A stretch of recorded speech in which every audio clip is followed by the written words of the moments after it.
그래서 님이 일만 하게 되면 잘할 사람인데, 그러니까 처음에 이제 그 일자리가 구하지 못하니까 그냥 영업직을 들어갔겠지.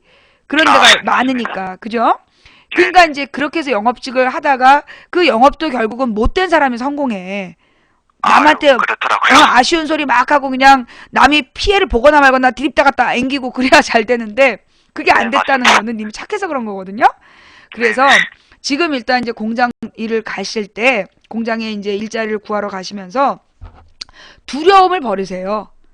어? 두려움을 버리시고 그 다음에 되든가 안 되든가 하면서 혹시 떨어질까봐 미리 막 자기를 큰 기대하지 않고 가는 거 그 자세를 버리세요. 어떤 자세가 필요하냐? 영업을 할 때도 마찬가지인데 뭐가 필요하냐? 앞에 면접 보는 사람한테 당신은 지금 생애에서 가장, 당신 공장에서 가장 뛰어난 일꾼이 될 사람을 보고 있다. 그런 텔레파시를 보내는 거지. 그건 당신 스스로 그렇게 생각해야 되는 거야. 나는 무슨 일이든지 배우면 나는 성실하게 잘할 사람이다. 내가 이동안 경험이 없어서 못했지. 알게 된 순간 나는 이 일로 넌 성공할 수 있다. 그런 마음을 스스로 가지셔야 돼요.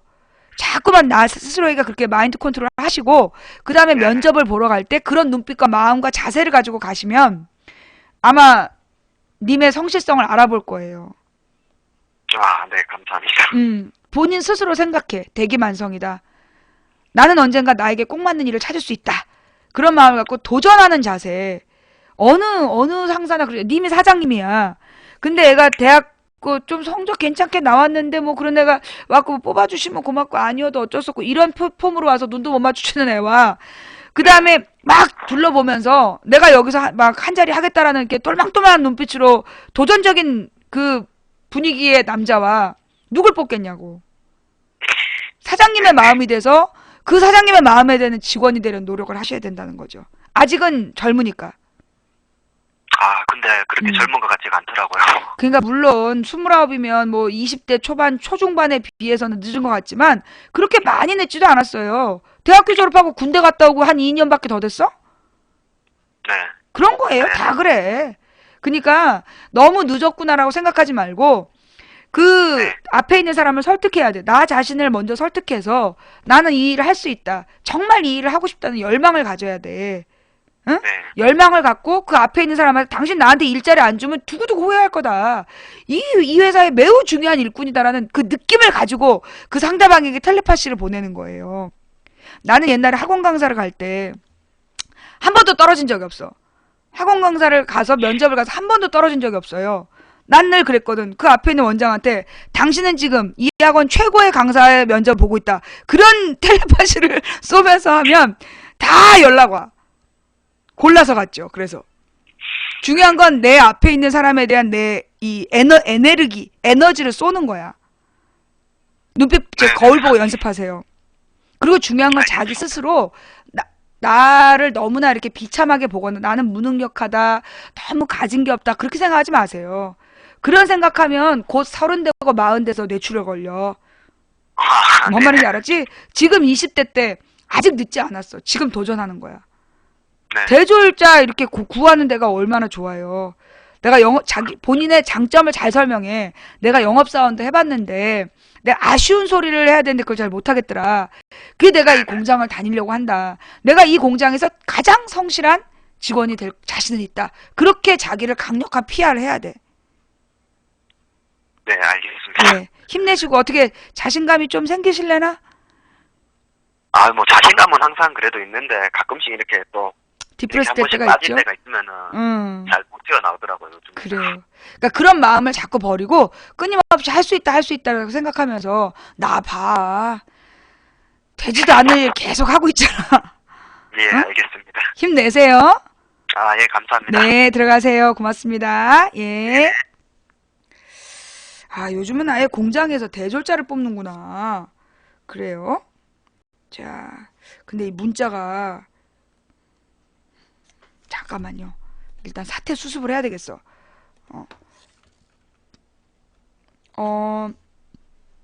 아까 진작에 이렇게 할 걸. 하나.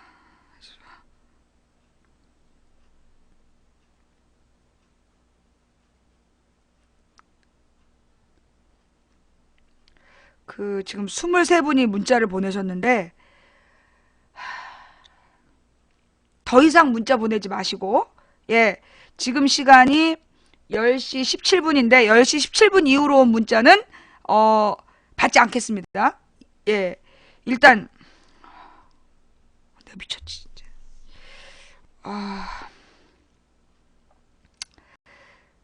올해 15살 올라가는 평범한 학생입니다. 저의 고민은, 저는 게임을 너무 좋아하는데 저희 부모님들은 싫어합니다.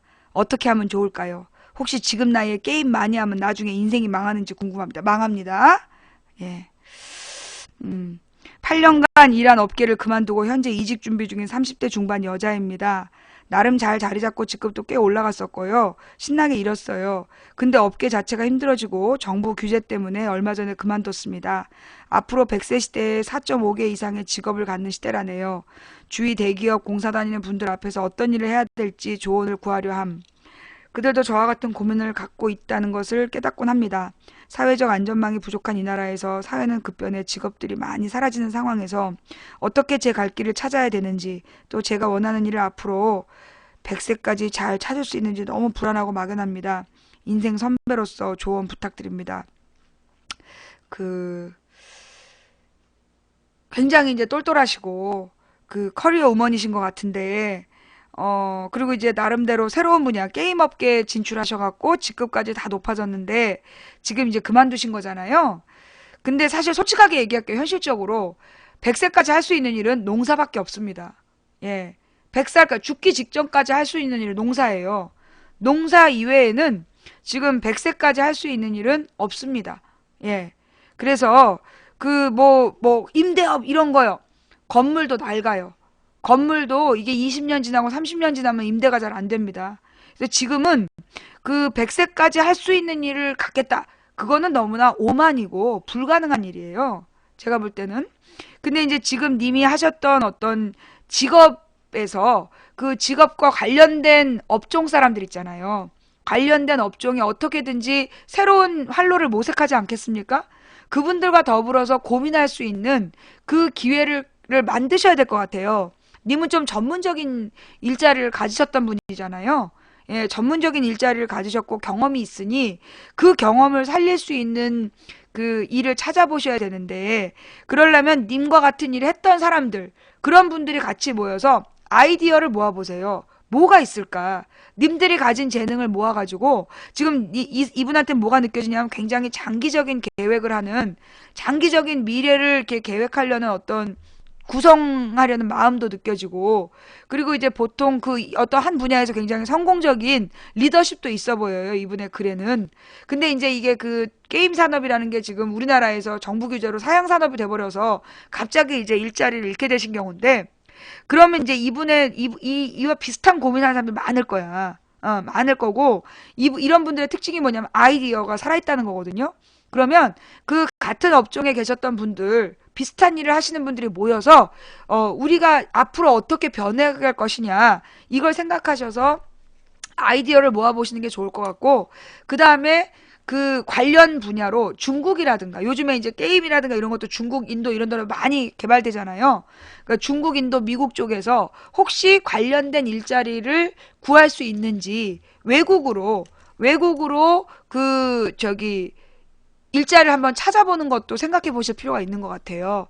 그러니까 우리나라에서 했던 경험을 가지고 외국에서 이런 분야가 지금 뜨는 데가 있다라면 그런 데로 혹시 갈 수 있는 방법이 있는지를 찾아보시는 거, 그게 좋을 것 같고, 100살까지 할 일을 찾는 거는 어렵습니다. 예, 인간의 기능이 100살까지 어떤 일을 완벽하게 해낼 수 없기 때문에 100살까지 살 길을 구하지 마시고, 제가 볼 때 65세까지만이라도 할 수 있는 일을 구하려면, 예, 아이디어를 모아보시는 게 좋을 것 같아요. 본인의, 근데 지금은 사실 모든 일자리가 없다. 그러니 강력하게, 강한 투지를 가지셔야 돼요. 그리고 그러니까 이렇게 해서 자신의 전공 분야에서 외국의 해외 일자리가 있는지 알아보는 방법이 하나 있고, 또 하나는 뭐냐, 전혀 다른 분야에 도전해보는 것도 괜찮을 것 같아요. 워낙 어떤 일의 성취감을 높이고, 그리고 어떤 일을 구성해내는 능력이 있으신 분이니까 다른 일을 시작을 하셔도 잘할 수 있지 않을까라는 라는 생각이 들거든요. 그러니까 제가 어떤 구체적인 직업을 선택해 드릴 수는 없는데 님이 직접 이것저것 그 관련 분야 있잖아요. 이럴 때 가장 좋은 건 자신이 있었던 업종, 분야, 사람들을 만나보는 거야. 그와 관련된 살아남는 일이 무엇인지를 찾아보는 거, 거기에서 시작해 볼 필요가 있을 것 같아요. 도움이 못 됐다면 죄송하고요. 저는 이번에 유아교육과 방송통신대 졸업하고 1년 정도 경험 쌓고 내년에 노량진 학원 다니며 고시원 들어가서 임용고시 공부하려고 계획 중인데요. 남자친구랑 사귄 지 5년 됐어요. 결혼할 시기인데 남자친구가 지방에서 장사하고 있고요. 지역적인 문제도 있고 결혼하게 되면 일단 저의 꿈과는 멀어지게 되는데 공부해서 결과 날 때까지 결혼을 늦추는 게 저를 위해 더 좋은 방법이겠죠? 하셨는데 유아교육과 방통대 졸업, 임용고시, 제가 볼 때는 남자친구가 지방에서 장사하고 있다면 그 남자친구가 장사를 해서 먹고 살고 있다면 그 지역에도 사람이 있을 겁니다. 예. 그러니 그 무슨 이제 임용고시를 보는 것도 좋겠지만 그래 내년에 한 번만 네, 이 시험은요, 한 번 정도만 시험에 도전해 보시는 게 좋을 것 같고요.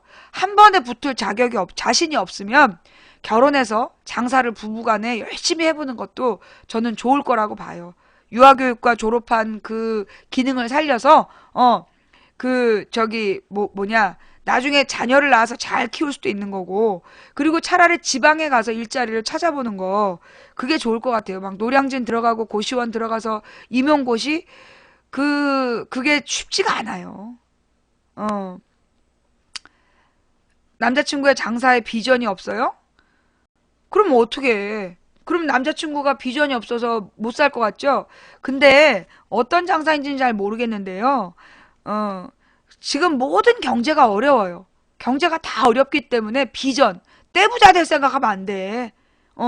한 달에 300만 원이라도 먹고 살 수 있으면 그걸로 남자친구가 PC방 해요? PC방으로는 좀 그래. PC방은 요즘에 또 사양산업이기 때문에 PC방이 요즘에 300만 원도 안 나오잖아요. 남자친구분이 좀 그 적극적인 뭔가 이렇게 하려는 스타일이 아닌가 봐. 어, 예. 지금 유아교육과 같은 경우도 일자리가 사실 많이 부족하죠. 예. 그리고 유아교육을 해도요, 선생님 100만 원도 못 받아요. 그건 아시죠? 유아교육과 선생님 하셔봤자 100만 원도 못 받아.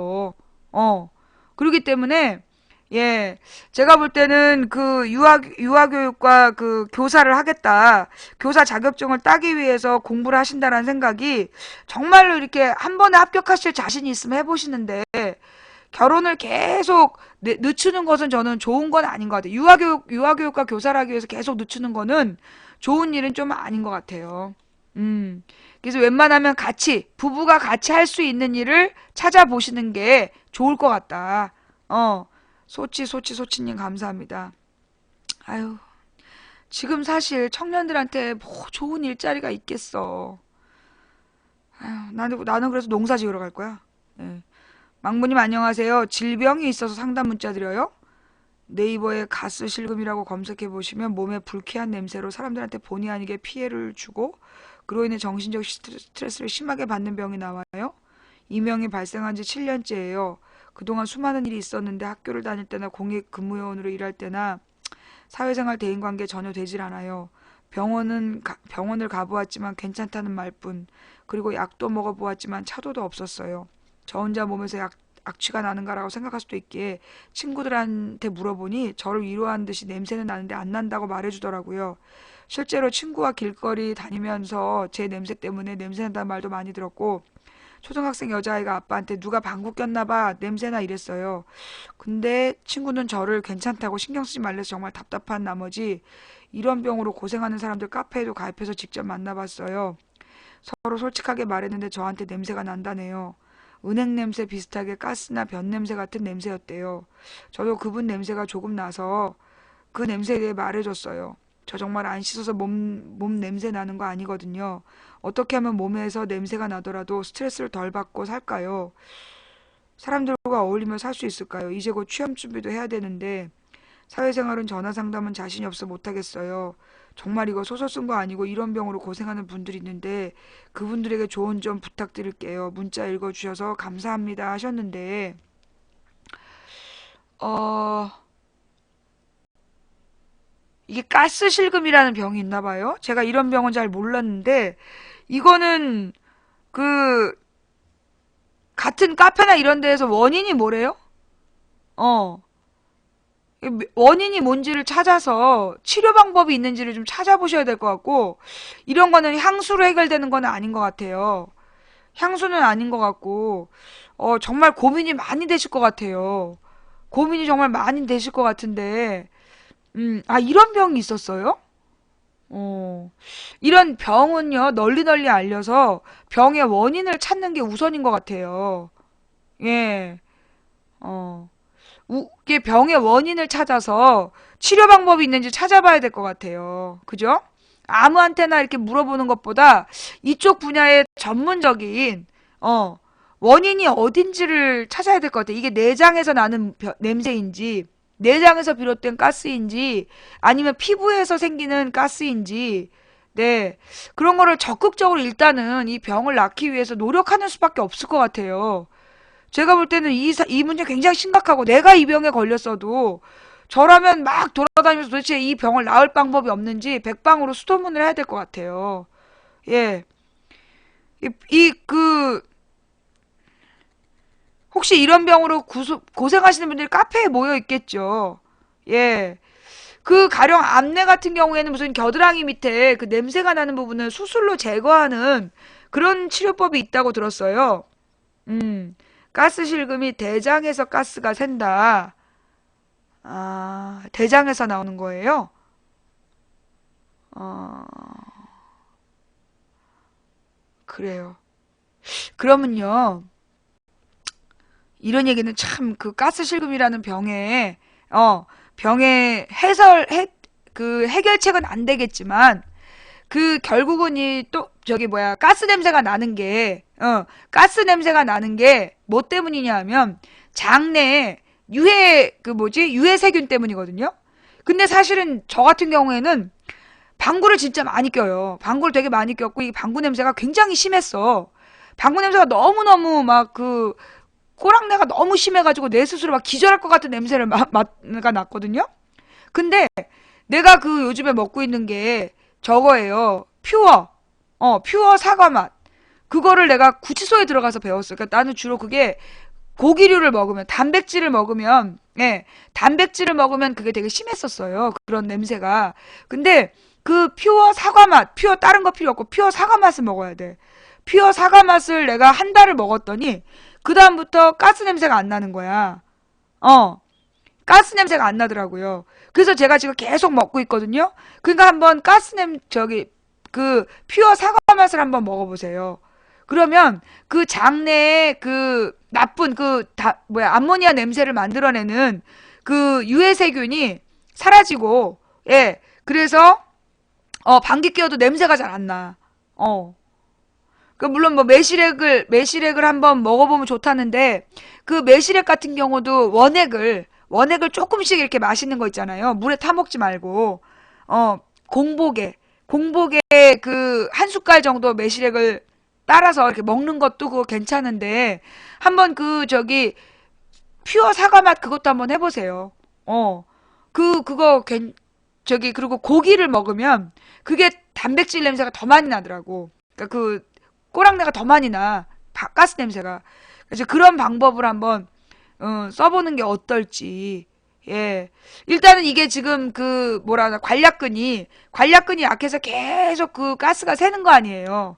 그러니까 이제 이 가스가 새면서 그 유해세균 냄새가 나는 거니까 그 유해세균을 죽일 수 있는 그런 저기 퓨어 사과 맛. 그 다음에 여기 지금 나오는 게 이제 그 매실 주스라니까 그 매실 주스를, 그러니까 매실 원액을 빈속에 한번 먹어보는 거. 그게 지금 우리가 줄 수 있는 최선의 답인 것 같아요. 근데 이거 너무 오래 걸릴 것 같은데. 망보님 안녕하세요. 방송 잘 보고 있습니다. 어느덧 20대 후반인데요. 저에게 3년 만난 남자친구가 있습니다. 이제 결혼할 나이가 되었는데 나이가 들수록 생각 드는 게 단순히 사랑만이 아닌 직업이나 경제적 능력, 앞으로 미래 발전 가능성을 생각하면 이 사람은 아닌데라는 이기적인 생각을 하게 되네요. 이런 생각이 드는 제 모습을 볼 때마다 저한테도 실망감이 들어요. 주변에서도 그만 만나라 하고 저도 제 마음을 모르겠어요. 망보님 도와주세요 하셨는데 그 남자친구가 일자리가 없고 그 3년을 만났는데 그 20대 후반이고 그럼 남자친구가 적어도 20대 후반 이상일 것 같은데 지금 그러니까 뭐 주변에서 그만 만나라 이러는 거는 일자리를 구하려는 의사가 없다는 건가요? 어. 그러니까 그 지금 일자리가 없고 백수라는 건가? 여기 이 정도만 갖고 잘 모르겠어요. 그러니까 뭐 남들이 보는데 뽀대나는 일자리가 아니라서인지 그 미래를 생각하는 게 뽀대나는 일자리가 아니어서인지 아니면 일자리 자체가 그 일자리가 아예 없는 사람인지 예 그런 거를 이게 구체적으로 얘기를 해야 제가 어떤 상담이 가능할 것 같아요. 그 20대 후반 3년 된 남자친구 그 성격이나 이런 게 별로 성실한 성격이 아닌가요? 성실한 성격이 아니고 게으르고 날마다 이렇게 놀고 먹는 거 좋아하고 그런 사람이라면 버리시고요. 뽀대나는 직장은 아니지만 착하고 성실하다면 결혼하시기 바랍니다. 안녕하세요, 망치 부인님. 8살, 6살 딸을 둔 아줌마인데요. 첫째 딸이 조금만 일해도 상처를 많이 받아요. 올해 초등학교 들어가는데 학교 생활을 잘할 수 있을지 너무 걱정입니다. 그리고 겁이 굉장히 많아요. 어린이집 다닐 때 제가 일하느라 하원 시간에 몇 분 늦게 도착했는데 원장님이 애를 집 앞에 두고 가버렸던 적이 있었거든요. 그 후로 어디든 혼자 두는 걸 몹시 두려워합니다. 어떻게 하면 좋을까요? 일하시느라고, 아이가 지금 기본적으로 일단 트라우마가 생겼네. 예. 그 굉장히 어린아이한테는 큰 충격이었던 것 같고요. 이게 이제 그 예민한 아이인 것 같아요. 예민한 아이인데, 그 이제 그 이 원장 선생으로 인한 트라우마도 있었던 것 같고, 근데 이것보다 더 필요한 건 뭐냐면, 지금 이제 이 어머님이, 이게 이런 모든 두려움이나 이런 것들 있잖아요. 이 모든 아이들의 마음의 병은 어디서 오나? 부모하고 스킨십 부족에서 와요. 예. 부모하고 스킨십이 부족한 거, 그리고 눈을 마주 보면서 아이한테 이렇게 얘기해 주는 거, 이런 게 부족했을 때 나타나는 겁니다. 그러니까 지금 이 전화 주신 어머님께서도 혹시 아이하고 눈을 마주치면서 얘기하는 게 힘드시지 않으세요? 어. 내가 딱 느끼기에는 지금 이제 이 상황이 이렇게 된 것은 아이가 이렇게 이제 겁이 많고 이런 모든 아이들은 사실 겁이 많아요. 8살 정도 되면 겁이 되게 많아요. 막 이렇게 그 무서운 소리라든가 빛이라든가 이런 거에 되게 반응하는 게 당연히 그리고 막 무서운 이야기 이런 거에 막 벌벌 떨면서도 거기 자꾸 끌리고 그런 게 8살 정도라서 일반적으로 이 아이들이 보통 이제 겁이 많고 그리고 이렇게 어 혼, 혼자 두는 걸 몹시 두려워하는데요. 8살짜리 아이를 혼자 두면 외국에서는 처벌받아요. 큰애가 8살이시잖아요. 근데 8살짜리 아이를 혼자 두면 외국에서는 처벌받아 부모가. 어. 사실은 이 아이들은요. 그 8살짜리 아이는 혼자 있으면 안 돼요. 응. 그 8살짜리 아이는 혼자 있으면 안 되고요. 항상 옆에 누군가 있어야 됩니다. 그게 뭐 한 13살 정도까지는요. 외국에서는 13살 미만의 아이를 그냥 혼자 남겨두면 그게 부모가 처벌받아요. 그만큼 지금 아이가 정상이야. 8살짜리 애가 혼자 있는데 어떻게 겁을 안 내겠어요. 당연히 겁내는 게 당연한 거예요. 도리어 어머님께서 이렇게 혼자 두면 겁을 낸다라고 얘기하시는 게 나는 좀 문제인 것 같아. 8살짜리 아이를 혼자 두면 안 되지. 어떻게든지 주변에 보호자가 있어야 되는 거예요. 그게 정상입니다. 그러니까 이거는 애가 문제가 아니라, 예, 애가 문제가 아니라 어머님이 지금 그렇게 생각하시면 안 돼요. 그 아이는 13살 정도까지는 애를 혼자 두면 안 돼. 그 13살이 지나면 지가 혼자서 돌아다니려고 그러는 거지. 골드스타님 고맙고요. 네. 그러니까, 그, 애가 겁이 많고 문제 있지 않습니다. 당연한 거예요. 8살짜리 아이가 혼자 안 있으려고 그러는 건 너무나 당연한 거니까 그걸로 도리어 어머님이 아이하고 스킨십이 많이 부족할 거라고 예상이 되고, 그리고 어머님이 아이하고 이렇게 눈 마주치면서 얘기할 수 있는지 잘 생각해 보세요. 아이랑 아무 말 안 하고 눈싸움 하기.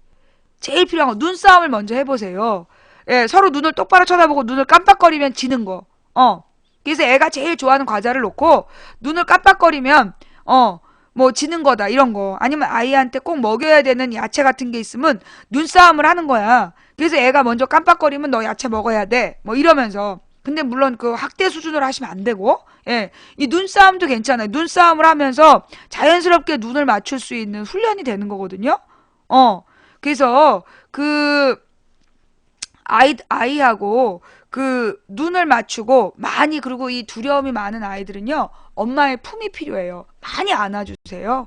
예, 많이 많이 안아주시고, 그 아이 귀에다가 노래를 이렇게 못하는 노래라도 읊조려 주시고, 그리고 눈빛으로 엄마가 지금 무슨 얘기 했니? 라고 눈을 자꾸 맞춰주는 거. 저는 우리 딸한테 맨날 넌 어쩜 이렇게 예쁘니? 라는 걸 눈으로 해요. 입으로 안 하고. 그리고 우리 딸이 밥 먹다 말고 그렇게 이뻐 죽겠어요? 그래요. 예. 아이한테 눈으로 계속 얘기하는 거. 그게 되게 많이 필요합니다. 어린아이들에게 제일 필요한 게 엄마의 품, 엄마 냄새, 그리고 그 엄마의 눈빛이에요. 눈으로 너는 어쩜 이렇게 예쁘니? 그런 눈을 계속 쏘아서 애가 엄마는 내가 그렇게 예뻐? 아이고 이뻐 죽겠어요? 막 딸이 그래. 그럴 만큼 예, 자꾸 눈으로 이야기하는 훈련을 해보시기 바랍니다. 근데 제가 딱 느끼기에는 지금 전화 주신 어머니, 이 문자 주신 어머님도 지금 겁이 좀 많을 것 같고, 그리고 사람들하고 이렇게 막 이렇게 큰 소리로 대화하고 이런 분은 아닌 것 같아요. 예, 큰 소리로 대화하거나 이러는 분이 아닌 것 같은데, 일단 어머님부터가 강해지셔야 됩니다. 어머님이 이렇게 겁이 많고 아이하고 눈 마주치는 걸 두려워하면 아이도 겁이 많아지는 거예요. 예. 제가 잘못 알았다라면 죄송하고요. 망부님 안녕하세요. 사람에 대해 물어보기로 합니다. 남자가 자기가 좋아하는 사람이 생기면 고백도 어필도 안 하고 그 남자는 그 여자가 자기보다 더 좋은 사람을 만났으면 한다고 생각하네요. 이 남자는 어떤 생각을 하고 있을까요? 한 대 때려주세요. 예. 뭐 좋은 척 하면서 끈적끈적 옆에 있으면서 고백도 안 하고 진도도 안 나가고 여자가 자기보다 더 좋은 남자를 만났으면 한다고 생각하면요, 한 대 때려주고 너 나랑 살래? 헤어질래? 결정하라고 하세요. 뭐 이런 게 다 있어.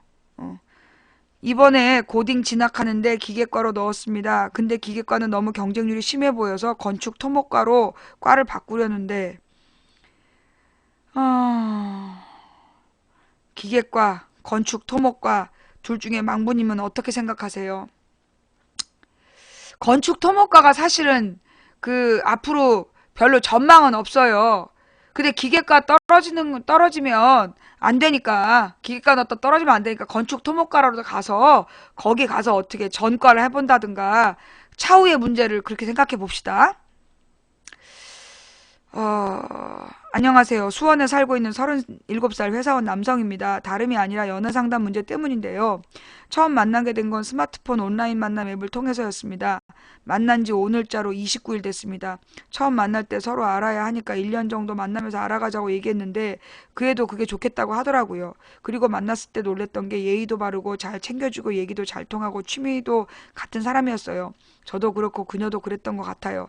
그런데 제가 착하다 예쁘다고 하면 그런 얘기에 좀 부담을 느끼는 것 같았어요. 스스로도 그런 얘기가 잘 적응이 안 된다고 하더라고요. 부모님이 워낙 유교적이고 그렇게 표현을 안 하시는 가정이라 해서 그녀도 그런 환경에 많이 익숙해져 있어서 그런 것 같다고 했고요. 그러던 중 가족들 중에 눈치가 있으신 분이 뭔가 이상하다고 누구 만나는 사람 생겼냐고 한번 보자고 하시더라고요. 그런 얘기를 그녀한테 하게 됐고, 그러면서 그녀를 부모님 보고 식사를 하고 뵙고 싶다고 하기도 했고요. 뭐 심각하게가 아니라 지나가듯 했던 얘기였는데 엄청 심각하게 받아들였나 봐요. 그 애가 얘기하길 자긴 그런 얘기는 처음이라 당황스럽고 뭔가 거리감이 생겼다고요. 그리고 나선 연락해도 좀 뜸하더라고요. 아, 얘가 좀 충격스러웠나 보다 그렇게 생각하고 문자랑 전화를 했는데 답이 없어서 답답했는데 저녁 8시 반 넘어서 문자 오는 거예요. 스키장 갔다 오면서 잠들어서 문자며 전화 온 줄 몰랐다고. 다음날 그래서 문자로 일요일날 약속 있는지 물어보고 만나서 얘기하자고 했더니 약속이 있어서 안 되고 날 잡아서 만나 얘기하자고 하는데 뭔가 좀 쌩한 기분이 들어 상담 신청합니다. 29일 됐는데, 29일 됐는데 가족 중에서 눈치 있는 사람이 만나보자. 네, 일단 기본적으로 첫째, 스마트폰 온라인 만남 앱. 내가 이게 잘 모르겠지만 이거 10중 8구는 이거 안 좋은 거 아니에요? 내가 볼 때는 이거 스마트폰 만남 앱이 10중 8구는 안 좋은 거야. 그러니까는 이거는 한마디로 조건 만남이라고 얘기하는 주로 이렇게 성매매 하시는 분들이 이용하는 사이트 같아요. 거기서 만나신 지 29일 되셨는데 그리고 가족들이한테 막 소개시키려고 그러고, 이건 좀 아닌 것 같아요. 네. 가족들한테 그렇게 함부로 막 소개시키고 그러면 안 되고, 그 사람이 뭐 하는 사람인지도 모르잖아. 응, 예. 그러니까 내가 볼 때는, 이런 만남은 아닌 것 같아요. 예. 이 연애를 할 때는 아는 사람을 통해 만나세요. 가족이나 동창이나 이렇게 오래 알고 지낸 믿을 만한 사람이 소개해 주는 사람 있잖아요. 그런 사람이 좋아요. 왜냐하면 오래 알고 지냈기 때문에 나의 장단점을 잘 알아. 그런 사람이 소개해 주는 사람은 나의 단점을 보완해 줄 수 있는 사람을 보통 소개하는 거거든요. 그러니까 이 님은 그 여자분에 대해서는 빨리 정리하시고, 가족분 있잖아, 지금. 막 관심 있어서 만나자 하시는 분, 그분한테 좋은 여자를 소개시켜 달라고 하세요. 착하고 성실한 여자를 소개시켜 달라고 해서 만나시는 게 좋을 듯 합니다.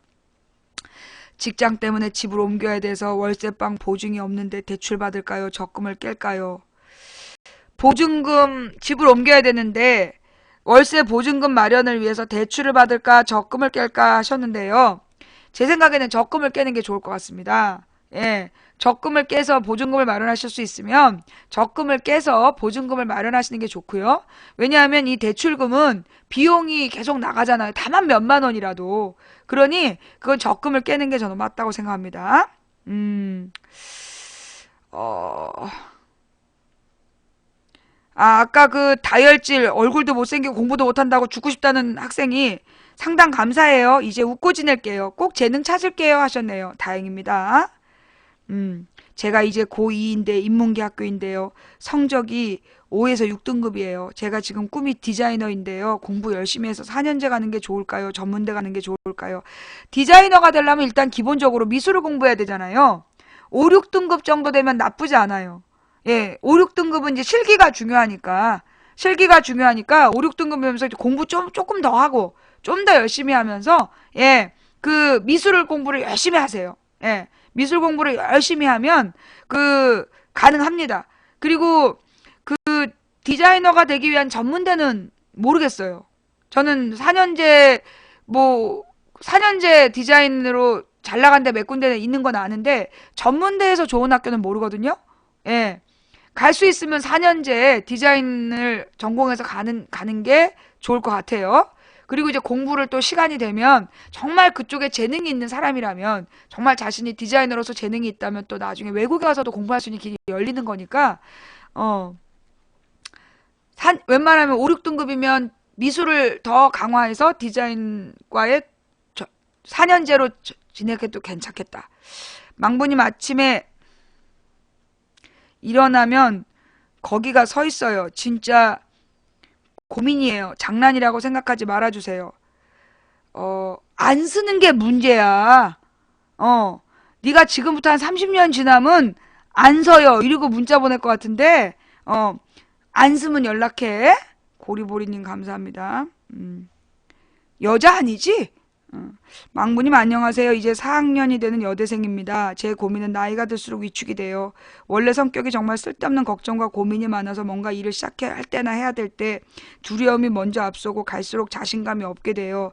자꾸 남에게 의지나 의사를 물어보게 되고 자립심도 없고 맘만 계속해서 약해져서 눈물도 많아졌어요. 험한 사회에서 어떻게 살아가야 될지 걱정이에요.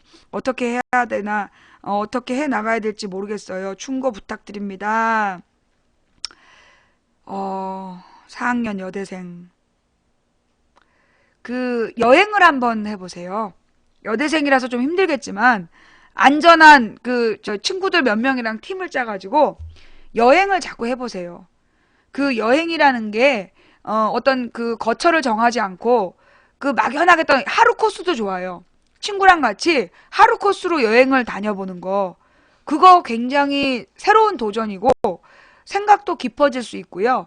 예. 그래서 친구랑 같이 하루 코스 여행, 그 다음에 이제 몇 번 경험을 쌓은 다음에 뭐 1박 2일 여행, 여행을 자꾸 해보는 것도 되게 많이 필요하고 또 자원봉사를 한번 해보세요.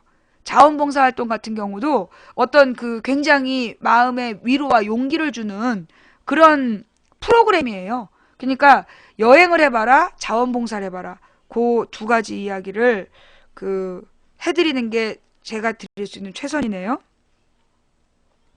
안녕하세요. 망치부이님. 전 23살에 공무원에 합격해서 연고지를 떠나 경기도에서 일하게 됐습니다. 그런데 타 지역에 가서 연애라든지 외로울 것 같아 걱정이 많습니다. 어떻게 하면 연애도 성공하고 사람도 사귈 수 있을까요? 연애도 못 해봐서 연애 스킬도 많이 없는 것 같아서 걱정이에요. 전 참고로 남자이다 군대도 다녀왔는데 이성이랑 대화하는 기술도 많이 부족한 것 같습니다. 감사합니다.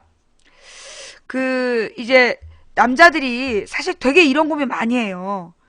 남자들 그런데 이제 그리고 여자들은 사실 이렇게 말 잘하고 이렇게 위트 있는 남자를 좋아하죠. 많이. 그죠?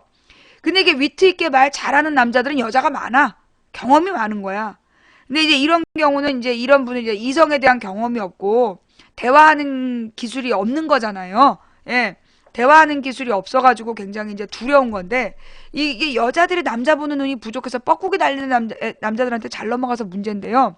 지금 제가 이분한테 권해드리고 싶은 건 가능하다면 이렇게 동아리 활동 같은 거, 그러니까 왜 비슷한 취미를 갖고 있는 사람들 모임이 있잖아요.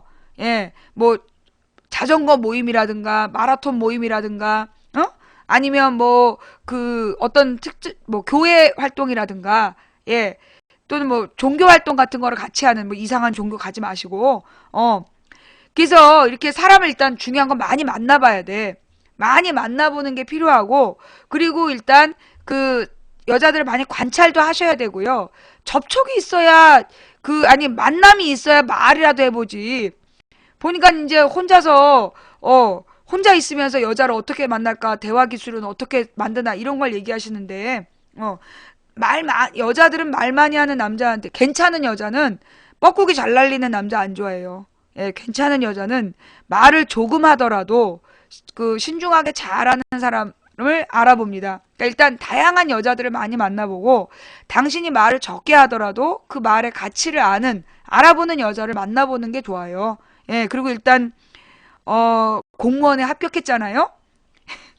내 생각엔 줄 쓸 것 같은데요.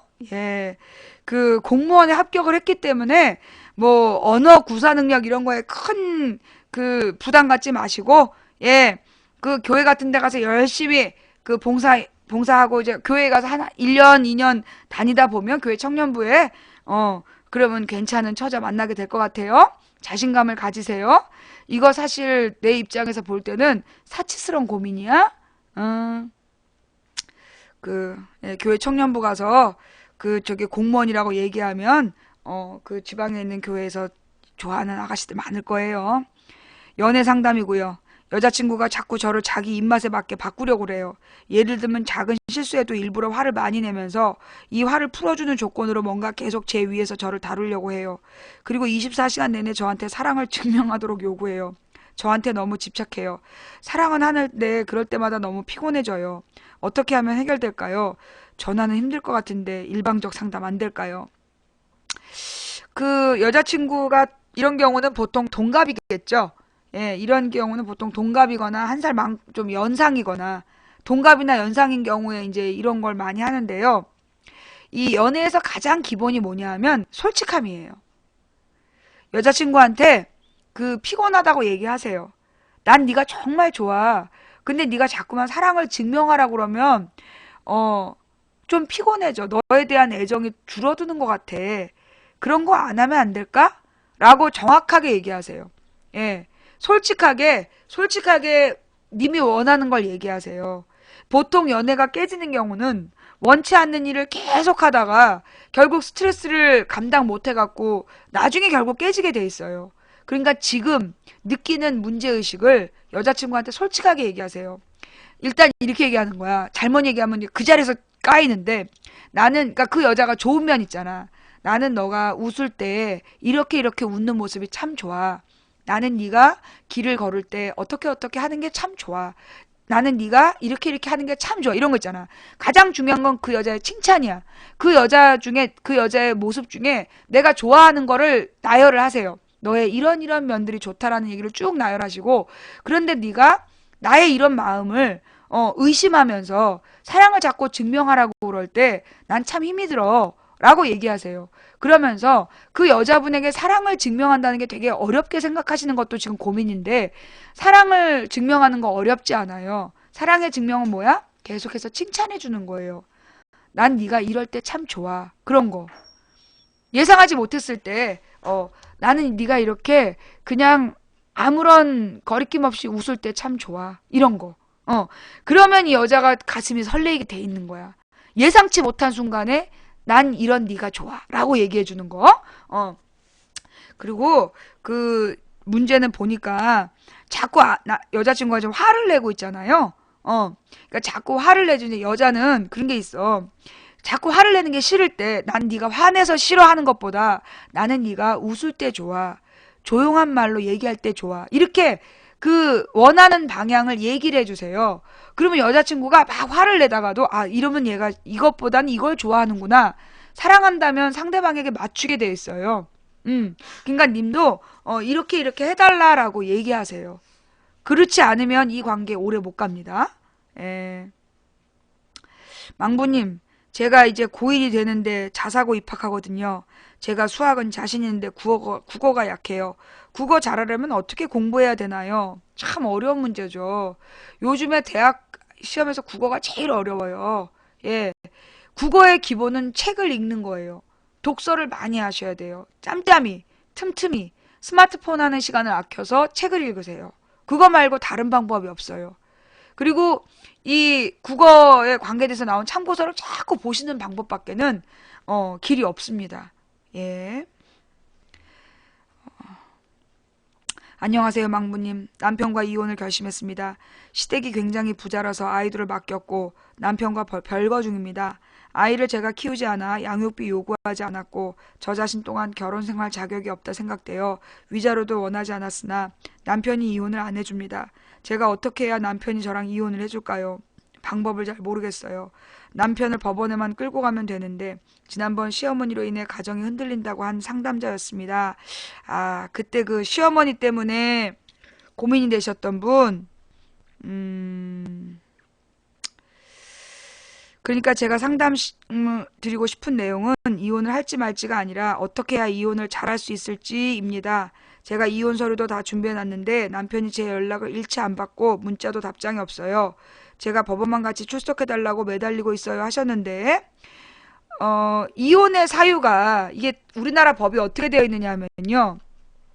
이혼 사유가 남편에게 있다. 가령 고부간의 갈등, 시어머니로 인해서 도저히 이 결혼 생활을 유지할 수 없는 지경에 이르렀다. 라면, 그럴 때는요, 그 시어머니와의 고부 갈등이 심해서 도저히 나는 이 결혼 생활을 영위할 수가 없다. 재판을 거시는 방법밖에 없어요. 만약에 본인이 뭘 잘못해서 내가 뭐 바람이 났다. 그래서 남편한테 이혼을 요구했다. 안 됩니다. 우리나라 법이 귀책 사유가 있는 쪽에서는 이혼 요구를 할 수 없어요. 근데 이 경우는 지금 남편한테 이혼 귀책 사유가 있는 경우잖아요. 시어머님이 굉장히 문제를 일으켜서 결혼을 도저히 유지할 수 없는 상황이잖아요. 이럴 때는 안타깝지만 그 이혼 전문 변호사를 찾아가셔야 돼요. 예. 이혼 전문 변호사를 찾아가서 어떻게 하면 이혼할 수 있는지. 남편이 절대 안 나옵니다. 예, 이건 좀 남편이 이혼을 원하지 않는 경우거든요. 그럴 때는 이혼 전문 변호사를 채용하셔서 돈 들이면서 이혼하셔야 돼요. 그리고 이거는 귀책 사유가 남편에게 있기 때문에 위자료도 요구하실 수 있습니다. 예. 그러니까 이미 지난번에 한번 제가 말려봤는데 자녀들도 있음에도 불구하고 이혼을 하겠다고 결심을 하셨으니 방법은 이혼 변호사를 고용하시는 방법밖에 없습니다. 근데 저는 그런 생각이 들어요. 정말로 이혼하고 싶으십니까? 그럼 정말로 이혼을 하고 싶으신데 아직 변호사하고 상담 한 번 안 해보셨나요? 그리고 남편한테 법원으로 남편을 끌고 가기만 하면 된다고 생각하셨나요? 그거는 정말 이혼하고 싶다라면 그렇게 해서는 안 되는 거거든요. 예. 정말로 이혼하고 싶다면 이혼 전문 변호사한테 상황 얘기하고 그 위자료까지 요구를 하시는 거죠. 그래서 위자료까지 요구하고 들어갔다가 이혼만 해주면 위자료 깎아주겠다 이렇게도 할 수 있는 거예요. 근데 저는 저한테 지난번에도 그렇고 이번에도 그렇고 문자를 보내신 거는 정말 솔직하게 이혼할 마음이 있으신지 그 남편한 내가 볼 때 이 글에서 느껴지는 건 이혼을 정말 하고 싶은 게 아니라 강하게 이혼을 말려달라는 것처럼 느껴져요. 이상하게. 저는 지금 이 님이 그 남편에게 솔직하게 어떤 남편과의 문제를 솔직하게 풀지 못하기 때문에 그냥 이혼이라는 이야기를 막 생각하고 있는 거 아닌가. 예. 저는 그런 생각이 듭니다. 이건 남편의 문제가 아니라 본인의 문제예요. 보니까 남편이 무슨 남편의 문제가 아니라 시어머니의 문제로 그 아이들 둘을 보내고, 전화 한번 줘보세요, 그러면. 예. 전화하시겠다니까, 그럼 전화 한번 받을게요. 예. 3373님 전화 받을게요.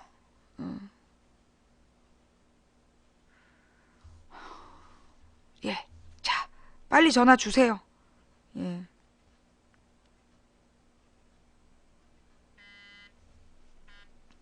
네, 여보세요? 요 네네. 네네, 방송 보고 연락드렸어요. 네. 네네네. 그러니까 그 당시에 시어머니의 어떤 면 때문에 이혼을 결심하셨다 그랬죠? 어, 처음에는 시어머니 때문에 그 집이, 그러니까 제가 너무 많은 스트레스를 받아서, 이혼을 해야겠다고 생각을 했는데, 이제 생각이 깊어질수록 제 사랑을 의심하게 된 거예요. 그러니까 남편의 가족도 받아들이지 못할 만큼, 제 사랑이 얕다는 그런 생각을 하게 돼서, 저는 그 부부가 살 때, 정으로 산다거나, 뭐, 의리로 산다거나 이런, 말을 별로 좋아하지 않거든요. 남편의 사랑을 받고 싶고, 또 저도 남편을 사랑하고 싶고, 그런 마음으로 살아가고 싶은데, 그러니까 결론은 남편과의 사이가 단단하지 못했던 게 그 이유인 것 같아요. 제가 이렇게 지금 전화 통화로 느껴지는 건 뭐냐면, 네. 지금 님이 원하는 건 이혼이 아니라 남편의 사랑입니다. 왜 그렇게 솔직하질 못하시죠? 아니요, 처음에는 저도 그렇게 생각을 했는데요. 제가 남편을 사랑하지 않는다는 걸 깨달았어요. 처음에는, 내가 그래서 남편을 사랑하지 않는다라는 결론을 얻었기 때문에, 저한테 귀책 사유가 있다고 생각을 한 거죠. 그건 제가 볼 때는 그냥 말장난이라고 느껴지고요. 님한테서 느껴지는 것은 남편의 사랑을 원하는데 남편이 사랑 표현을 잘 안 해주는 거예요. 근데 그 사랑을 받기에 자신이 없기 때문에 나는 남편을 사랑하지 않는다라는 변명을 하고 있다라고 전 느껴집니다. 처음에는 남편의 사랑을 원했는데 저도 지금은 남편의 사랑을 원하지 않아요. 원하지 않는 게 아니라 남편을 얻을 자신이 없는 거죠. 남편의 사랑을 쟁취할 자신이 없기 때문에 그렇게 이혼이라는 거, 지금 남편한테 법원에만 나와달라고 매달린다는 거는요, 솔직히 얘기해갖고 남편한테 계속 뭔가 사건을 풀어가자 대화를 요청하시는 건데, 지금 님도 모르게 사람이 사실 자기 자신을 잘 몰라요. 그렇죠. 근데 제가 지금 딱 볼 때는요, 정말로 이혼하고 싶으시면 이 시어머니한테 귀책 사유가 있으면 이혼 변호사 고용하면 되는 겁니다. 근데 그걸 안 하고 남편한테 서류를 다 찍어놨으니까 와서 도장만 찍어라라고 남편한테 요구한다는 건, 그거는 님이 진짜 이혼하고 싶은 게 아니라 남편하고 뭔가 해결하고 싶은 거예요. 그런데 그 해결이 남편 쪽에서 반응을 안 하니까 자꾸만 이혼이라는 걸로 이혼을 정당화하기 위해서 스스로 상황을 악화시켜가는 겁니다. 저는 님이 남편한테 좀 더 정직했으면 좋겠어요. 사실 많은 여자들이 결혼을 해서 남편하고 이렇게 살다가 남자들이 이제 아이가 생기고 이러면 과도한 책임감 때문에 아내에 대한 사랑 표현을 잘 안 하고 그러면서 이 아내, 근데 이 여자는 계속 남자가 사랑해준다는 걸 확인해야 살 수 있는 존재란 말이에요. 근데 네. 지금 님의 목소리에서 뭐가 느껴지냐 하면 님은 굉장히 남편으로부터 그 남성적 사랑을 많이 받아야 되는 사람이야. 목소리에 뭐가 느껴지면 약간의 그 어리광 같은 목소리가 느껴져요. 네. 그러니까 뭐냐 하면 님 같은 스타일은 굉장히 막 물고 빨고 사랑을 많이 표현해주는 남자랑 살아야 마음이 이렇게 위로가 받는 스타일인데 지금 보니까 남편분이 그런 표현을 잘 안 하시는 분 같아요. 그래서 님 스스로가 지금 이혼이라는 그 무기를 들고 지금 남편을 괴롭히고 있는 거거든요. 근데 지금 남편이 이혼을 안 해주고 있다는 얘기는 이혼하고 싶지 않다는 겁니다. 남자 쪽에서. 그런데 그걸 갖다 이혼해달라고 자꾸 만나자고 그러고 그러는 것은요. 도리어 님이 원하는 반대 방향으로 가고 있는 거예요. 그 정말 어리석은 짓입니다. 뭐 남편을 사랑하지 않는 것 같아서 이혼을, 아니 무슨 말 같지도 않은 아기를 둘씩 낳은 엄마가 남편을 사랑하지 않는 것 같아서 이혼을 하고 싶다. 저는 이 모든 게 다 핑계라고 봐요. 근데 내가 볼 때는 지금 이 상황은 님이 만들었어.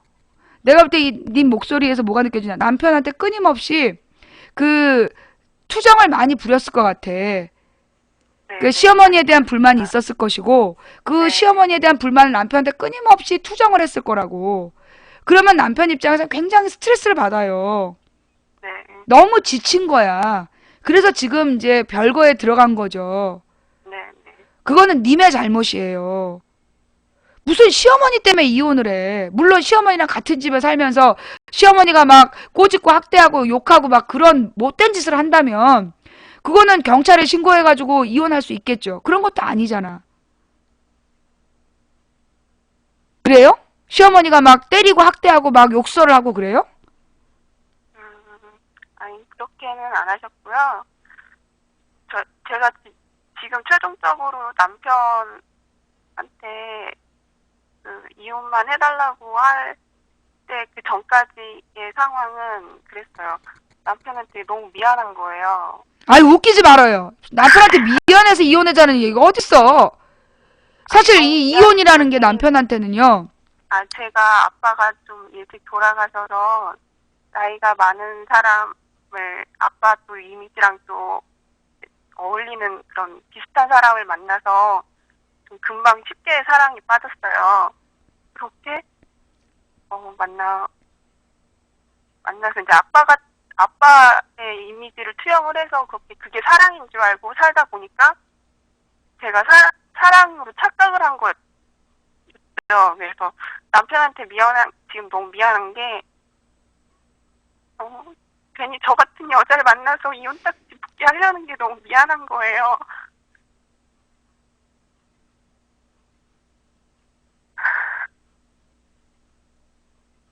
그래서 지금 매달리고 있는 상황도 너무 그 문자 보내는 것도 너무 미안해요, 사실.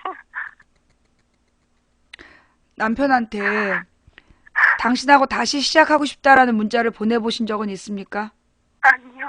다시 시작하고 싶지 않아요. 결혼 생활이 지옥 같았어요. 어떤 면이 그렇게 지옥 같던가요?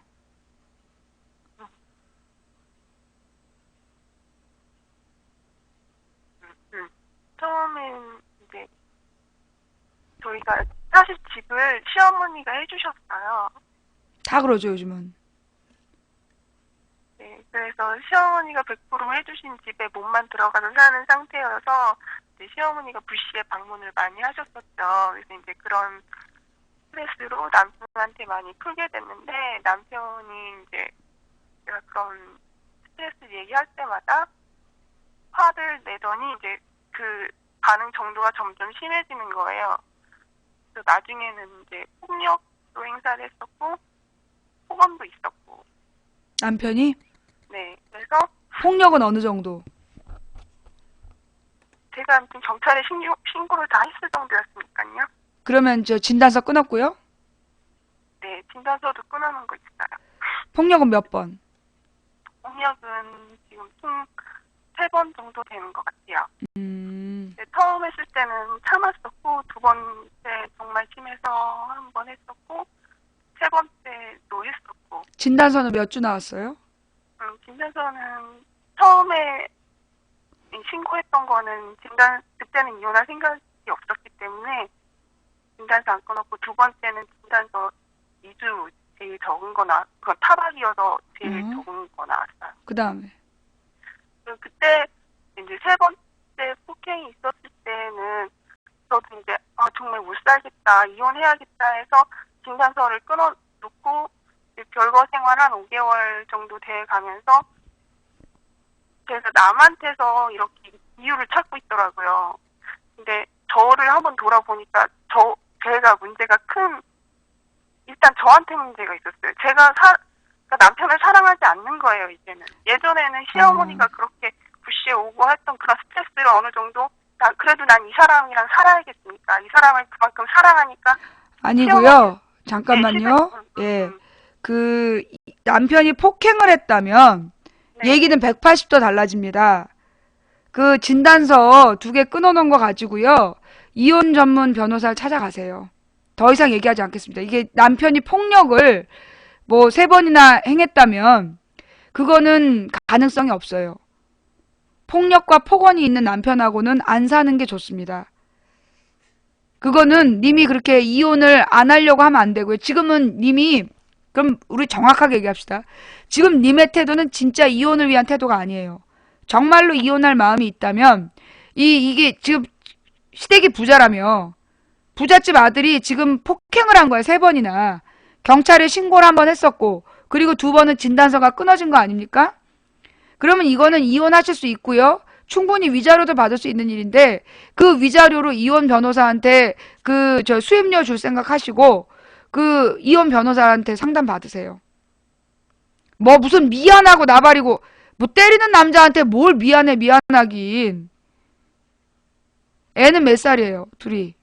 애들은 6살, 4살인데 일단 남편한테 미안한 거는, 제일 미안한 건 애들을 맡겼고, 일단 시댁에 맡겼고, 제가 엄마 자격도 없고 아무런 자격도 없다는 거죠. 무슨 자격이 없고 그런 건 나말 떠나서 아버지가 엄마를 때렸다는 이유만으로도 그거는 분명히 그거는 정리를 하셔야 돼요. 지금 님 스스로가 지금 전화 통화를 해보니까 우리가 이제 좀 얘기를 정리해보면 아버지를 일찍 여의고 아버지 같은 남자를 찾은 거야. 그러면서 실제로 남자로서 바라보는 남자를 선택하는 기준 자체가 잘못되었던 거잖아요. 네네. 그래서 이제 막 결혼했고, 그래서 애를 벌써 2을 낳았지만, 여전히 지금 본인이 남편에게 맞는 아내의 역할을 지금 못하고 있는 거잖아요. 그런 면이 있어. 그렇다 할지라도 때리는 남자라면 그거는 남자로서 자격이 없는 거야. 남편으로서의 자격이 없는 거야. 이 경우는 둘 다에게 원인이 있는 거예요. 그러니까 이제 이혼을 하는 과정에서 남편 측에서는 이 아내가 언제나 이렇게 바가지를 긁었고 계속해서 행패를 부렸다 이런 얘기를 할 수 있습니다. 그래서 이제 위자료를 깎으려고 할 수 있을 거예요. 그게 이제 이혼의 책임으로도 오기 때문에. 근데 정말로 중요한 건 님이 이혼할 마음이 정말로 분명히 있다면 왜 변호사하고 상담 안 했어요? 이혼 변호사하고? 그 전에, 그러니까 엄두를 못 냈어요. 그 전에 이혼을 한 2-3번 정도 제가 얘기를 한 적이 있었는데, 그때마다 애들 양육비랑 위자료를 얘기를 그때는 했었거든요. 그랬더니 무슨 양육비냐고, 무슨 위자료를 얘기하냐고, 네가 시집 올 때 형 게 뭐 있냐면서, 그러니까 그 자리를 계속 피했었거든요. 그래서 계속 무마되고 그냥 그런 상태였어요. 그래서 제가 이 사람을 너무 잘 알기 때문에 그냥 이제는 애들은 그쪽에 맡겼으니까 해당 사항 없는 거고, 양육비는 해당 사항이 없는 거고, 위자료도 나는 받지 않겠다. 나는 다 필요 없다. 이제는 그냥 날 몸만 놔달라. 나 내 인생 살고 싶다. 이제 그렇게 얘기를 하는 건데, 사실 나도 이렇게 내 인생 살고 싶으면서도 한편으로는 당신한테 미안한 게 있다는 거죠. 너무 미안하죠. 뭐 그런 얘기는 앞으로 안 하시는 게 좋을 것 같고요. 정말로 이혼을 원하시면 네, 미안하다 정말. 어쩐다 그런 얘기는 장난으로 들려요. 남편 입장에서는. 네, 네. 내가 때려서 이혼을 하겠다는 거면 그걸로 깨끗이 이혼을 하는 거지. 당신을 사랑하지 못해서 미안하다 뭐 어쩌다 그런 거 자체가 내가 만약에 님의 남편이라면 정말 짜증 날 것 같아. 뭔 말인지 알겠어요? 네. 정말로 님이 이혼할 마음이 있으면 진단서 2장 가지고 저기 서초동에 가면 이혼 전문 변호사 많거든요. 네, 네. 네, 가서 이혼하고 싶다 도와달라 하세요. 그러면 이거 시어머니가 그렇게 계속 불시에 찾아온 거, 그 다음에 지금 결혼해서 6년이잖아요. 네. 그죠? 아이가 6살, 4살이면. 네, 6년 이상이요. 한 그 7년, 8년 됐어요. 7, 8년을 사신 거잖아요. 그 7, 8년을 사셨기 때문에 결혼 초보다 나중에 이제 뭐 늘어난 재산이 있다든가 이러면 재산 분할에 대해서 물론 그건 10년 이상 살아야 되긴 되지만 그 전혀 그 무관하다고는 얘기할 수 없는 거니까 일단은 이혼 전문 변호사한테 가서 상담을 하시고 네. 이혼 절차를 밟아달라고 하세요. 그러면 네. 이게 남편이 폭행한 전과가 있기 때문에 이런 경우는 이혼이 그 잘 될 수 있어요. 그런데 정말로 이혼을 하려면 이런 자세는 버려야 돼. 남편한테 미안해서 이혼하겠다. 그런 얘기하면 판사가 이혼 안 시켜줍니다.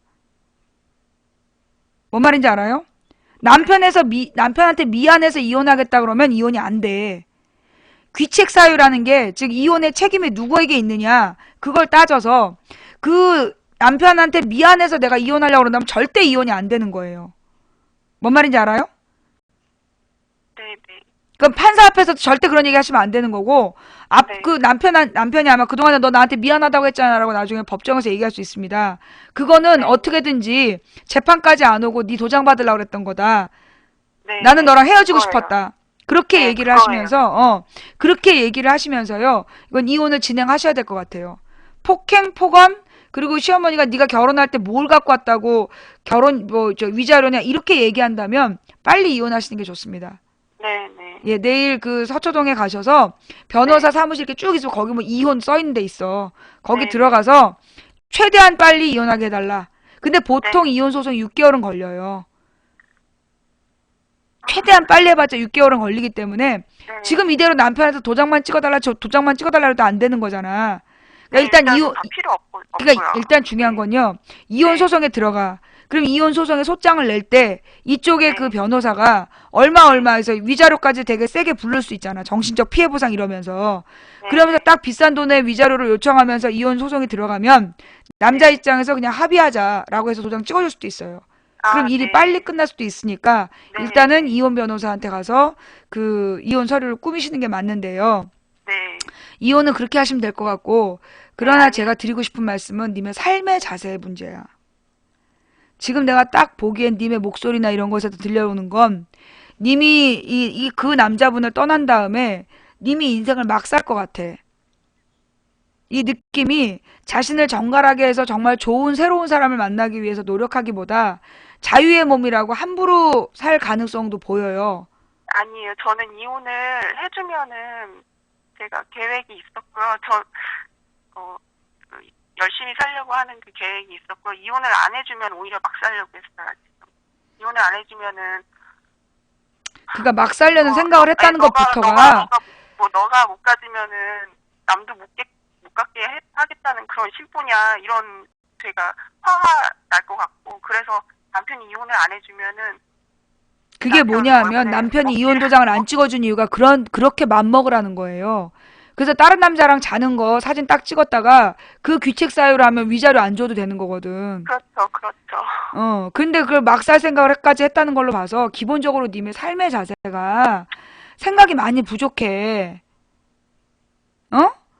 남자를 첫 번째 고르는 눈도 부족했고, 지금 결혼 생활을 풀어가는 자세도 지혜롭질 못했고, 그리고 지금 이혼에 대처하는 모습도 그렇고, 지금 보니까 너무나 생각이 없이 행동하는 것 같아. 그 뭐 주변에 이렇게 고민을 같이 나눌 만한 어른이 없어요? 뭐 언니나 엄마나? 지금 친정 엄마랑 같이 살고 있는데요. 엄마는 항상 제 잘못이라고 하시죠. 네가 지금 망치 부인께서 저한테 하신 말씀 그대로예요. 네가 삶의 자세가 잘 안 돼 있다. 너무 지금 철이 없어. 어리니까 나이가 네가 몇 너무- 살이에요, 지금? 저 35이요. 35인데 지금 말하는 거 들어보면 25 같아. 아, 그래요? 어. 기본적으로 그 삶을 살아가는 자세가 너무 어린애 같아요. 너무 걱정이 돼. 제가 엄마한테 많이 의지를 했었고 엄마가 하라는 대로 시키는 대로 하는 좀 마마걸 스타일이었어요. 아휴, 그러니까 지금 이 모습으로는요, 내가 볼 때는 이혼 소송을 딱 들어가면서 일자리를 구하세요. 네, 네. 뭐든지 일자리를 구해서 세상에서 이렇게 좀 고생도 해보고, 고생해보면서 그 삶의 경험을 좀 더 쌓을 필요가 있어. 네. 응. 그런 것 같아요. 지금, 제가 응. 살면서 결혼 전까지만 해도 굴곡이 없었거든요. 그냥 엄마가 시키는 대로 했었고 공부도 잘했고. 그러니까 너무 서울도- 세상 물정 모르고 네. 철이 없어, 철이 없어. 네, 그런 것 같아요. 지금 이건 지금 순진한 게 아니라 생각하면 철이 없는 거야. 생각하는, 지혜가 없어, 굴곡이 지혜가. 없다가, 어. 굴곡이 없다가 그 결혼 생활에서 굴곡이 생기니까 못 버틴 것 같아요. 그래. 그러니까 앞으로 이번 이혼 문제가 네. 내가 볼 땐 이혼으로 님의 삶의 문제가 해결되지 않아요. 나는 그렇게 봅니다. 지금 남편의 폭력이나 이런 것도 사실은 님이 유도한 면도 있어요. 계속해서 그러니까 뭐 시어머니로부터 방해받고 싶지 않다는 생각으로 시어머니한테 똑바로 행동도 못하고, 이게 며느리가 며느리로서 강하게 욕을 할 수도 있는데 그렇게 안 한 거잖아. 그리고 남편한테만 막 매달려서 남편이 시어머니를 잘라주기를 바란 거 아닙니까? 네. 근데 대부분의 한국 남자들 중에서 그렇게 얘기하면 그러면 얼마나 남편이 죄책감을 느꼈겠어. 그러니까 내가 볼 때는 지금 결혼의 이 파탄 책임은, 그리고 남편의 폭력의 책임이 님한테도 있기 때문에 네. 이 님의 삶의 자세가 더 심각한 문제다. 이혼이라는 건, 그러니까 이혼 전문 변호사한테 고용을 해놓으면 한 6개월 정도 걸려요. 그러니 지금부터 한 6개월에 걸쳐서 님의 삶의 자세가 어땠는지에 대해서 진지하게 고민해 보시고 똑같은 실수를 하지 않기 위해서 노력하시기 바랍니다.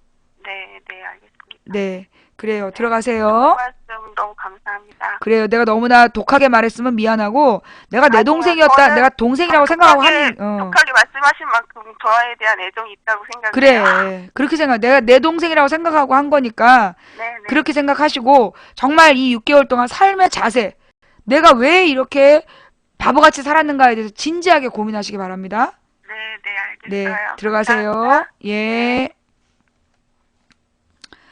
저는 아이가 있는 경우, 이제 아이가 없는데 이혼이 고민인 경우는, 예, 지금 누구 맘대로 제가 전화야. 아이가 없다면, 아이가 없는데 이혼을 고민한다? 그럼 이혼해라 그래요. 근데 아이가 있다면, 저는 무조건 이혼 반대예요. 그건 아이에 대한 너무 큰 죄라고 생각해. 그러나, 만약에 남편이 때린다.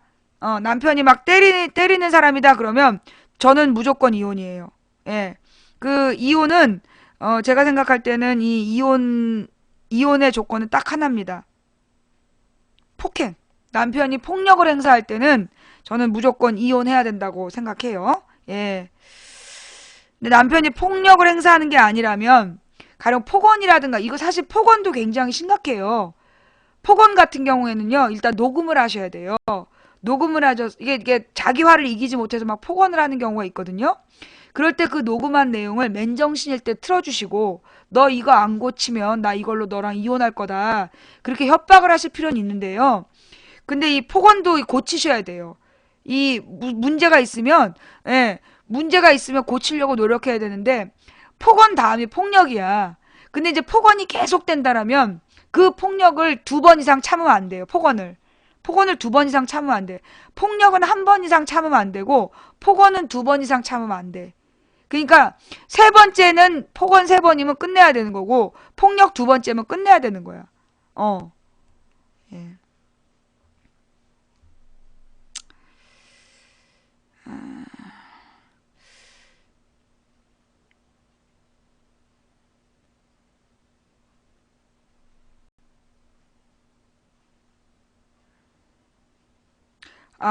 고3 아까 전교 1등하고 연애하던 학생, 뭔가 뒤통수 한 대 맞은 듯 정신이 확 들었어요. 답을 알 것 같네요. 감사합니다 하셨어요. 예. 이번에 고2 된 학생입니다. 어렸을 적에는 진로나 꿈이 많았는데 점점 지날수록 나중에 커서 할 수 있다는 확신이 안 들어서 아직까지는 진로가 없습니다. 어떻게 하면 진로나 목표를 잡을 수 있는지 부탁드려요. 사실 고2가 되면서 그 진로를 결정한다는 건 쉬운 문제는 아니죠. 그죠? 일단은 내가 지금 고2인데 내가 가장 좋아하는 과목이 뭔지 한번 생각해 보시고, 그 다음에 내가 공부 말고 어떤 다른 재능이 있는지, 무엇보다 진로의 고민은 뭐에서 시작하나, 내가 좋아하는 게 뭔가, 내가 잘하는 게 뭔가, 이걸 파악하는 게 시작입니다. 내 자신이 가장 좋아하는 게 뭔가, 그리고 그 잘하는 게 뭔가, 두 가지를 보셔야 돼요. 근데 이제 좋아하는 거 중에 게임은 빼고, 게임 빼고, 그, 게임을 제외한 거, 컴퓨터 게임을 제외한 좋아하는 게 뭔가, 그 다음에 잘하는 게 뭔가 두 가지를 우선 파악하고, 그 다음에 내가 그 중에서 내가 잘하는 거 있잖아요. 내가 잘하는 것을 잘 살려가려고 하는 방법을 찾아야 되는 거야. 그러니까 우선은 내가 잘하는 게 뭔지를 한번 찾아봐라. 다음, 안녕하세요. 18 고등학생입니다. 학교 적응 문제로 자퇴 생각 중인지라 조언 구하고자 연락드립니다. 지금 다니고 있는 학교는 소위 명문고라 불리는 사립학교입니다. 매년 상위권대 합격자를 다수 배출하는 곳이지요. 그만큼 학교 교과 수준도 높고, 그 뒤에 없어요. 뒷부분을 보내셔야 돼요. 안녕하세요. 그날에는입니다. 겁도 나고 고민도 돼서 조언을 구합니다. 저는 불자입니다. 제 친정어머니는 26년 전에 뇌출혈로 쓰러지셔서 지금까지 투병 중이시고요. 저는 사고로 2번의 대수술을 받았습니다. 그런데 잘하는 분의 지인이 무속인인데 저한테 약사 내림굿을 받아야 한답니다. 안 받으면 엄마처럼 되고 제가 계속 아프다고 합니다. 무시하자니 찝찝하고 신경이 써져서요. 어찌해야 될지 통화는 좀 못하겠고 말씀만 좀 부탁드립니다. 그 잘 아는 분의 지인이 무속인인데 그 내림굿을 받아라 한다 그랬잖아요. 다른 분을 찾아가세요. 예. 다른 지인을 한번 찾아보시고, 보통 정말로 그 내림굿을 받아야 되는 사람이라면 보는 모든 무속인이 똑같이 얘기해요. 예. 그러니까 그 아는 지인 말고 그냥 아무 무속인이나 찾아가 봐. 그러면 이 정말로 모든 무속인이 10명을 만나는데 10명이 다 이거 내림굿 받아야 돼 이러면, 그러면 이제 그건 진짜 내림굿을 귀신이 지금 들어오려는 상황이 맞습니다. 그래서 내가 여러 명 만나보라는 거야. 자, 그러면 10명이 내림굿 받으라 그러면 받아야 되나요? 아니요. 예. 그 저는 무속인이 되는 거는, 무속인이 되는 것은 좋지 않다고 봐요. 저는 불교 신자가 된다든가, 불교 신자가 된다든가, 천주교 신자가 된다든가, 이슬람교 신자가 된다는 것은 저는 다 좋게 봅니다. 그러나 무속인이 되는 건 안 돼요. 왜냐? 이 무속인이라는 건 귀신을 섬기는 거야. 귀신이 내 안에 들어와서 내 몸을 통해서 귀신의 욕망을 채우는 거거든요. 그러니 욕망의 수단이 되는 무당이 되는 일은 나는 피해야 된다고 봐요. 그 이제 가령 뭐 점을 보는 사람들이 있어. 가령 이제 뭐 주역을 공부한 사람들. 그런 사람들하고 또 달라, 무속인은. 그러니까는 이게 귀신이 내 안에 들어와서 내 몸을 가지고 자기 마음대로 욕구를 취하려고 하는데, 그것에 몸을 내준다면 결코 정상적인 삶을 마무리할 수가 없어요. 예. 그러니 좀 더 열심히 그 절에 가서 기도 용맹정진 하시고, 예. 그 몸이 나을 때까지 3000배를 하시기 바랍니다. 네. 저는 무속인이 되는 거는 반대예요. 예. 그 절에 가서 3000배를 108번 해도 안 된다 싶으시면 교회를 나가보세요. 예. 교회나 성당을 가셔서 정말 님을 위해 기도해 주시는 분을 만나시는 게 좋을 것 같아요. 답변이 됐길 바랍니다. 안 됐어도 어쩔 수 없고. 고3 비수술 트랜스젠더입니다. 항상 당당하게 살 수 있다고, 나는 나로서 내가 행복한 길로 살 수 있다고 말하지만 지금은 아직 학교라는, 그리고 부모님의 울타리 안에 있는 고등학생일 뿐이라는 생각에 아직 겪어보지 못한 앞으로 맞닥뜨리게 된 현실이, 그리고 사회가 두려워요. 트랜스젠더 고민은 해드릴 수 없습니다. 망부님 말씀 감사합니다. 이 뭐지? 아까 저기 30세 그 게임 산업, 예. 망부님 말씀 감사합니다. 해외 영업 쪽이어서 다른 쪽 알아보는 중입니다. 업계 선배들도 점점 힘들어지는 상황 때문에 조언이 크게 도움이 안 되는 게 현실이네요. 다른 직종에 도전하려 노력 중입니다. 소속이 없이 새로운 도전하려니 두렵고 불안하지만 게임 업계에서 자리 잡았듯이 근시일 안에 멋지게 첫 출근하리라 믿고 마음 다스리고 있습니다. 다만 여러 직종을 넘나들 수 있는 제가 될 수 있도록 영감이나 열정이 늘 따를 수 있을까가 관건인 것 같아요. 앞으로도 매일 방송으로 뵐게요. 그러니까 이제 그 업계 분들도 다 힘들어서 조언이 도움이 안 된다는 얘기시고 다른 직종에 도전 하시기 바랍니다. 그리고요, 제가 나이 그 37에 37? 그렇지. 2004년에 37 됐을 때 36이었구나. 그때 제가 정치연구소에 들어가서 전혀 안 해봤던 일을 하면서 새로운 일에 막 도전했었거든요. 늦었다라고 생각하실 필요 없어요. 지금 이제 이 정도 유능하신 분이고 마음이 있다면 그 열정은 나이 든다고 사라지는 건 아닙니다. 그 열정은 포기하지 않는다면 7, 80에도 그 열정은 계속될 수 있어요. 포기하지 마시고 새로운 일 뭐든지 시작하세요. 님 뭘 하든지 잘하실 것 같아요. 예.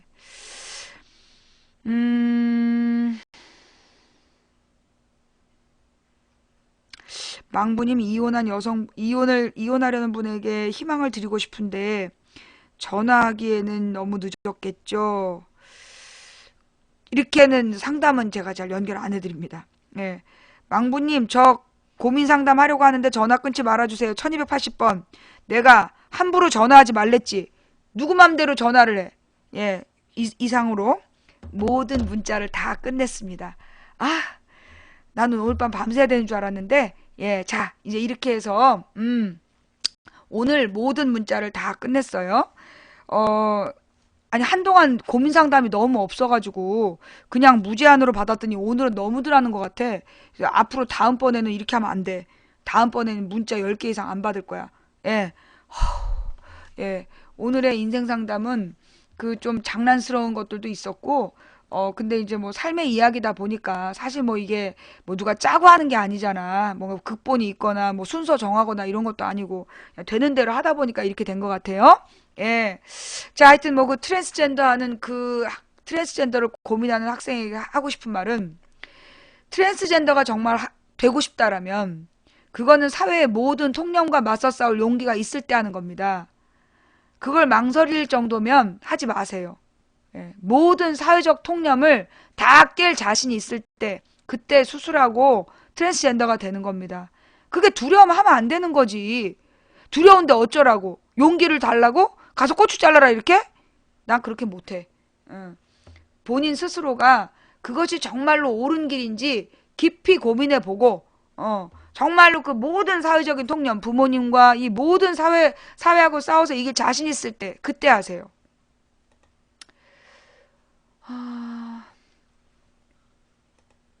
가만히 있어보자.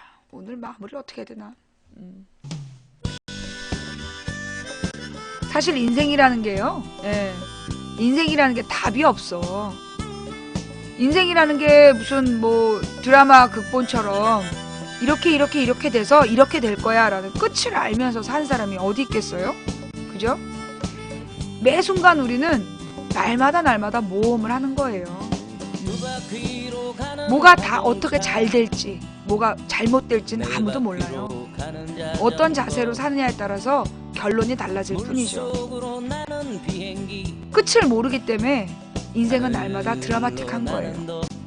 우리가 스포츠를 각본 없는 드라마라 그러잖아요. 아자 힘내요님 감사합니다. 사람 마음은 다 똑같아요. 님이 만약에 사장이라면 어떤 사람을 직원으로 뽑을까요? 또 님이 여자면 남자 입장에서 생각해봐. 어떤 여자가 정말 매력적으로 느껴질까요? 그걸 한자어로는 역지사지라고 합니다.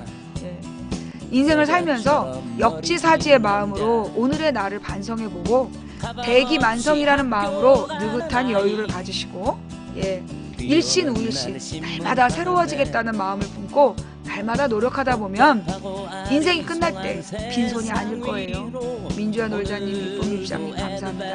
다만 나만 위해서 날마다 욕심 부리며 살기보다 두 개를 가지면 하나는 나눠줄 줄 아는 그런 마음으로 살아보세요.